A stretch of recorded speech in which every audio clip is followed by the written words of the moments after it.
কবিরাজ কইছি এটা কদিন লাগে 1 মাস। হ্যাঁ 1 মাস না জ্বালা তুই আজ সুস্থ না হয়ে বলে তাই দিও না।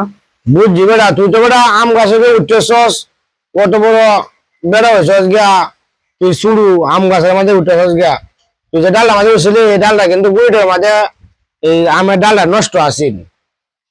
এই নষ্ট তার কারণে ভাঙ্গিলে হসছস।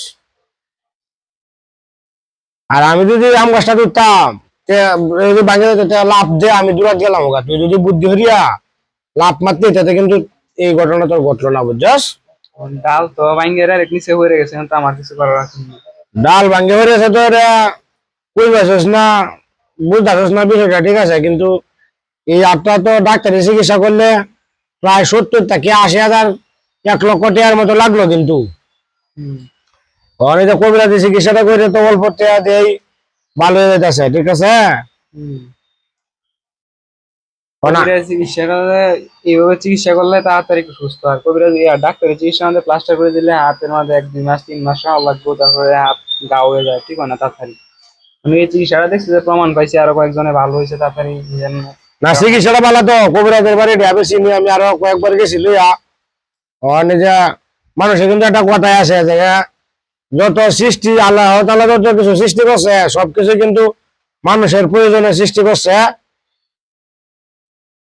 এই যে গাছের লত দেও কিন্তু অনেক উপকার, এটা কিন্তু মানুষে বুঝে না, ঠিক আছে।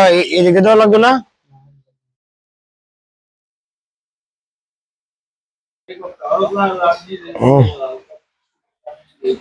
এই যে হাঁটা এভাবে রাখ, এভাবে রাখ।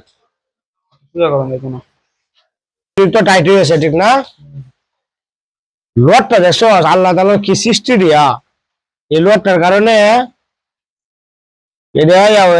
এক লোক পাহাড়ের সাইডে এই যে গরু আছে না, গরু জব করছে আর কি করে। আর এক লোক গাছ আছে মাংসটা যখন পছন্দ হয়েছে পরে কইছে আচ্ছা আমি 500 আর মাংস আমি লিয়ে যাই। পরে বেড়া কইতেছে আরেক বড় কইতেছে আপনি কি জানি ভাই। পরে বেড়া কইতেছে আমি কারো হয় নি, এটা বড় গাছ আছে।